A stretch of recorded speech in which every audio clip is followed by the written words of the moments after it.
Hello friends, బాగున్నారా? ఈ రోజు మన టాపిక్ మహా అవతార్ నరసింహ మూవీ గురించి. ఫ్రెండ్స్, ఎవరైనా నా ఛానల్ ని ఫస్ట్ టైం చూస్తున్నట్లయితే తప్పకుండా సబ్స్క్రైబ్ చేయండి, లైక్ చేయండి. మీరు లైక్ చేస్తే ఒక 10 మందికైనా వీడియో చేరుతుంది.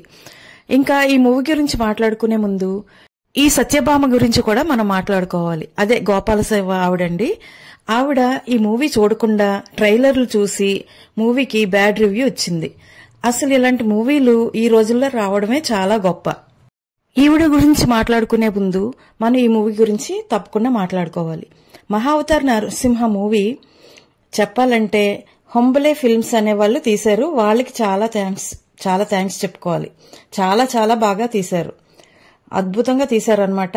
వీళ్ళు ఒక సిరీస్ ని ఈ మూవీతో పాటు స్టార్ట్ చేశారంట. అంటే ఒక అవతారం అయిపోయాక ఇంకొక అవతారం, నెక్స్ట్ రాబోయేది పరశురామ అవతారం అన్నమాట. అలాగే మన అవతారాలన్నీ కూడా, మన దేవుళ్ళ యొక్క అవతారాలన్నీ కూడా వాళ్ళు తీస్తారంట. ఎంత గొప్ప విషయం ఇది. ఇది మన అందరికీ తెలిసిన కథే అయినా సరే ఇప్పుడు జనరేషన్ మాత్రం అస్సలు తెలియదు. ఇప్పుడు పిల్లలకి మనం ఆ పాత సినిమాలు చూపిద్దామంటే అసలు చూస్తారా, చూడగలరా?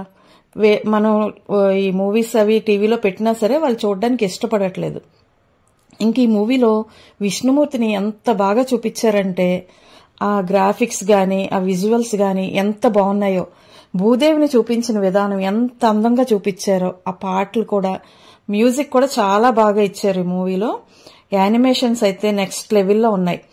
ఈ డైరెక్టర్ అశ్విన్ కుమార్ ఒక క్లారిటీగా ఈ మూవీని రాసుకొని, మంచి మంచి డైలాగ్స్ రాసుకొని, ఈ స్టోరీని కూడా చాలా బాగా రాసుకున్నాడు. ఎంతో రీసెర్చ్ చేసి అతను ఒక ఇంటర్వ్యూలో చెప్పాడు, ఒక్క క్లైమాక్స్ సీన్ కోసమే అతను 1 year పాటు కష్టపడాల్సి వచ్చిందంట. దానికోసం మెడిటేషన్ చేసి క్లైమాక్స్ అద్భుతంగా చిత్రీకరించారు.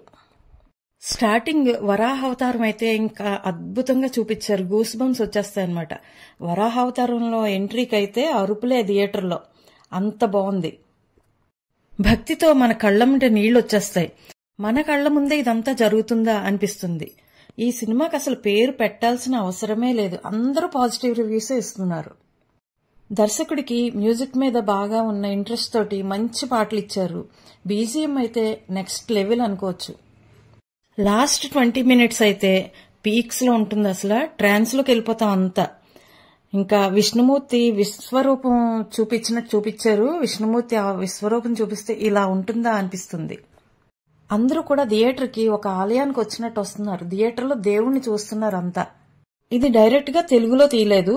దీన్ని గీతా ఆర్ట్స్ వాళ్ళు డిస్ట్రిబ్యూట్ చేస్తున్నారు. కానీ తెలుగులో కూడా చాలా బాగుంది. తెలుగు మూవీయే అన్నట్టుగా ఉంటుందన్నమాట. ఇంకా ఈ సత్యభామ గారి గురించి ఇప్పుడు మాట్లాడుకుందాం.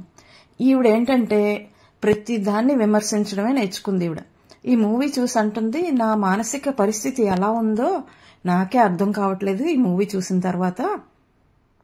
అంత దారుణంగా ఉంది ఈ మూవీ. ఆ అరుపులేంటో, ఆ విసిరేసుకోవడాలేంటో అన్నట్టు ఏవేవో మాట్లాడింది. చిన్నపిల్లలు జడుసుకు ఇదైపోతారు, జడుసుకు చేస్తారు అన్నట్టు మాట్లాడుతుందన్నమాట. పిల్లలకు కల్లో కూడా వస్తాయి అలాంటి సీన్లు పెట్టారు. ఇంత దారుణంగా చూపించారు. హిరణ్యకశిపుడిని మరీ ఘోరంగా చూపించారు. ఇలా ఏవేవో మాట్లాడుతుంది.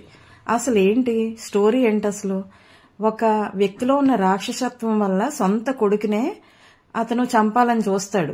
సొంత కొడుకునే చంపాలని చూసిన మనిషి క్రూరత్వం ఎలా ఉంటుంది? ఏ మనిషిలో అయినా క్రూరత్వం పెరిగిందంటే అతను రాక్షసుడే. రాక్షసుడి బుద్ధి ఎలా ఉంటుంది? అతను చేసే పనులు ఎలా ఉంటాయి? దాన్ని ఒక భక్తుడు దేవుణ్ణి నమ్మినప్పుడు దేవుడు ఆ రాక్షసత్వాన్ని ఎలా ఎదుర్కొన్నాడు అనే దాన్ని చూపించారు. దేవుడు ఉగ్ర రూపాన్ని చూపించాడు ఈ మూవీలో. అంతేగాని ఏదో ఇష్టం వచ్చినట్టు చూపించలేదు కదా. అలా మాట్లాడుతుంది దేవుడ. మీరు సినిమాకి డైరెక్ట్ గా చెప్తుంది, వెళ్ళకండి, ఇలాంటి మూవీలకి తీసుకెళ్ళకండి చిన్నపిల్లల్ని.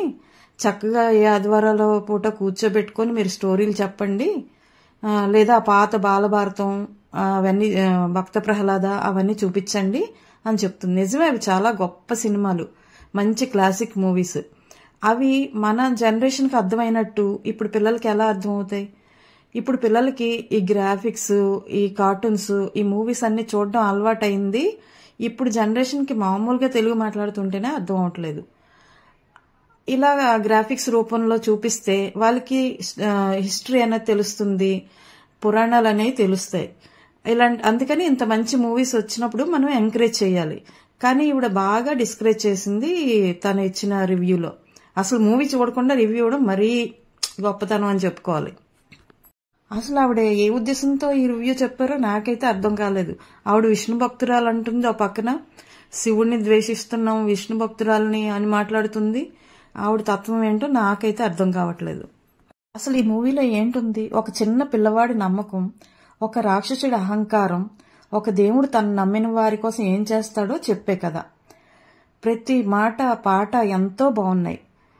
భూమాతని చూపించిన విధానం ఎంతో అందంగా ఉంది. ఇంకా మనం మెస్మరైజ్ అయిపోతాం అనమాట ఈ మూవీకి వెళ్ళినప్పుడు. ఇంకా ఒక వేరే వరల్డ్ లోకి వెళ్ళిపోయినట్టు అనిపిస్తుంది. అంత మంచి మూవీ.